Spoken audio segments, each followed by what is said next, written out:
Suelen, olha só, você vai falar hoje aqui sobre a aprovação do projeto de lei de combate ao superendividamento. Eu fiquei na dúvida.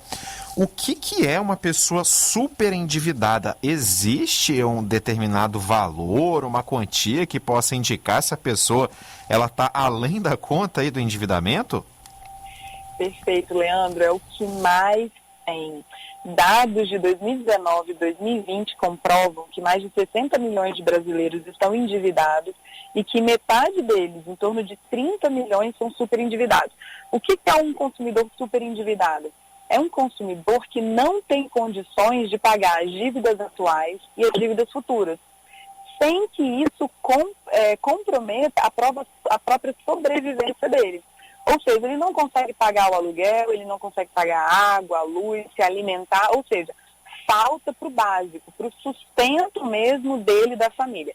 Isso que é considerado um consumidor superendividado. Tem algumas pessoas que falam, é o consumidor que não consegue guardar 30% ou gasta mais de 50% do salário. Mas até falar em guardar hoje em dia está difícil, né? E aí eu acho que quando falta para as despesas ordinárias, para as despesas essenciais, aí sim pode ser considerado um superendividado. Ainda mais na pandemia, né, Suelen? É uma situação que com certeza se agravou. Então, eu queria ver com você o que mudou, então, com essa aprovação dessa lei, né, e como ela pode ajudar aí as pessoas que estão nessa situação tão difícil. Perfeito. O PL 3515, ele foi aprovado na Câmara, então ele ainda vai continuar tramitando, ele ainda não é um projeto de lei, mas ele está muito perto de ser aprovado. A medida de urgência, a votação de urgência desse projeto, ele foi levantado por inúmeros órgãos, como o IDEC, que é um grande representante do consumidor no Brasil, PROCON também, de vários estados e municípios. Por quê? Porque o PL 3515, se aprovado, ele vai alterar significativamente o Código de Defesa do Consumidor e vai prever um tratamento ao consumidor endividado. E tem muita gente, Leandro, falando assim, é a lei do calote. Não é a lei do calote, não. A lei do superendividamento, ou o projeto de lei atualmente, né, ela é como se fosse uma recuperação judicial da pessoa física. Sabe que a empresa tem um monte de dívida, não consegue reunir os credores para fazer o pagamento, e aí ela entra em processo de recuperação judicial? É exatamente isso que a lei propõe para o consumidor, para a pessoa física. Ele vai ter a oportunidade de reunir os credores, fazer um plano de pagamento para que ele consiga honrar com os pagamentos e sobreviver. Então não é lei do calote, não, é a lei do pagamento.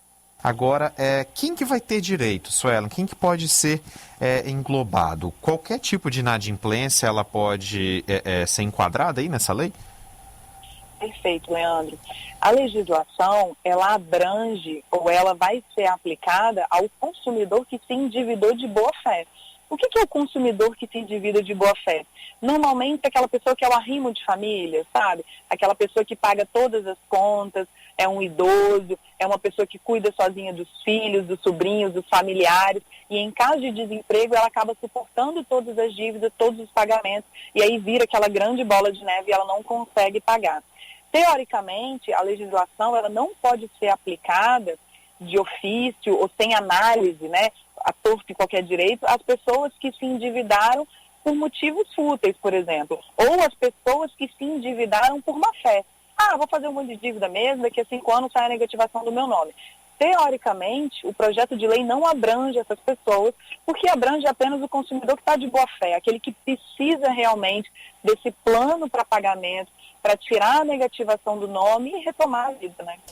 Certo. E você está falando aqui também, né, um dos tópicos da nossa conversa, é a cobrança dessa dívida. Ela não pode ser feita de forma vexatória, com a exposição da pessoa que está devendo. Perfeito, Leandro. Toda vez que a gente fala de dívida, parece que o consumidor ele pode ser exposto a qualquer meio, né? Porque afinal ele está devendo. Mas não é bem assim.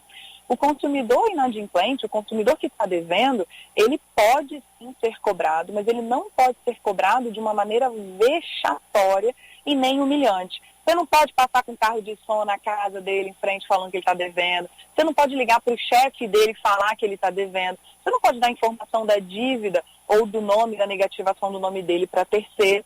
Isso você está expondo, além de expor dados pessoais, você também está expondo de uma maneira vexatória aquele consumidor e a dívida que ele tem. Então, o que a empresa pode fazer? A empresa pode sim ligar para o consumidor, pode cobrar, pode enviar cobrança, pode negativar o nome do consumidor e pode cobrar o consumidor tanto extra quanto judicialmente. Pergunta aqui do nosso ouvinte, o Geraldo. Ele está perguntando se isso vale, acho que você já até respondeu, mas pode falar um pouquinho mais, para todos que estão com o nome no SPC Serasa também. Não é para todo mundo, né, Suelen? Não. A gente tem que lembrar, Geraldo, que a lei do superendividamento, embora todo mundo esteja falando que a lei, ela ainda não foi aprovada de fato.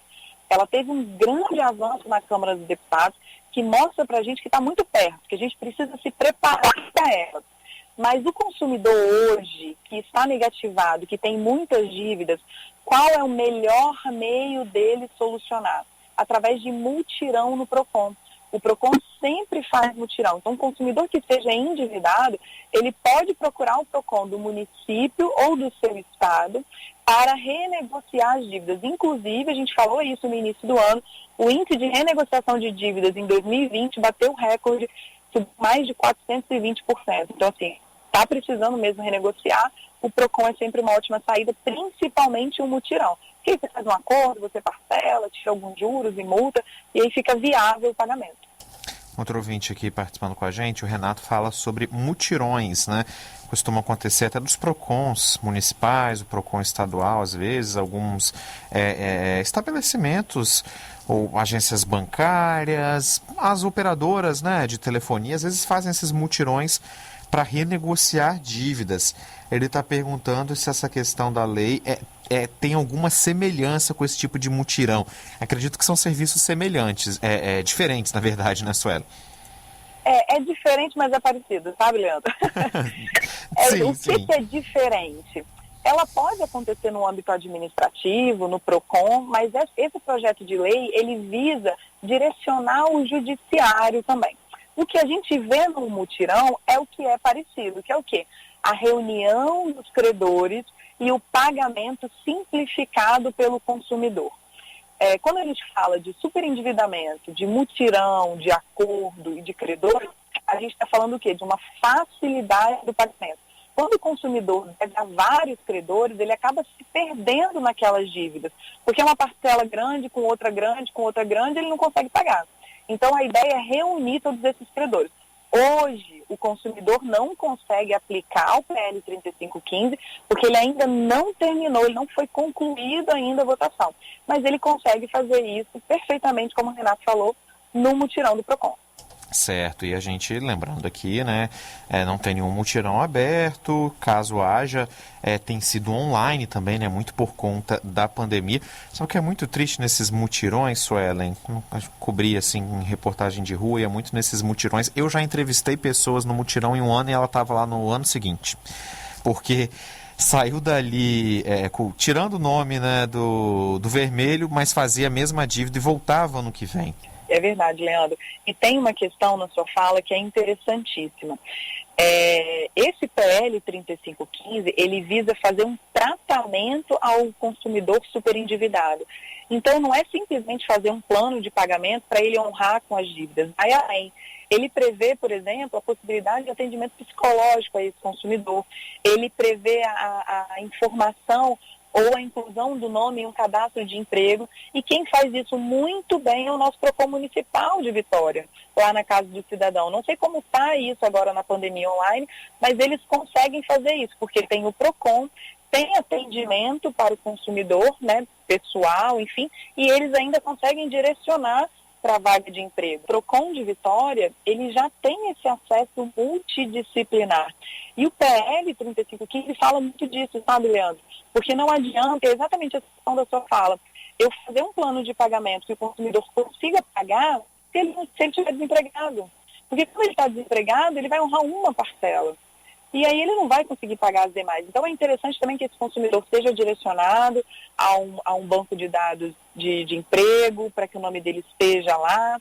Ele também muitas vezes precisa de um atendimento psicológico, porque a gente está falando, normalmente, o índice pessoas endividadas e super endividadas no Brasil são pessoas arrimo de família. É aquela pessoa, a única pessoa que trabalha na casa e que se vê ali em meio a dívidas. Então a gente precisa entender que essa pessoa precisa de um tratamento multidisciplinar e adequado para que ela não volte a ficar super endividada novamente.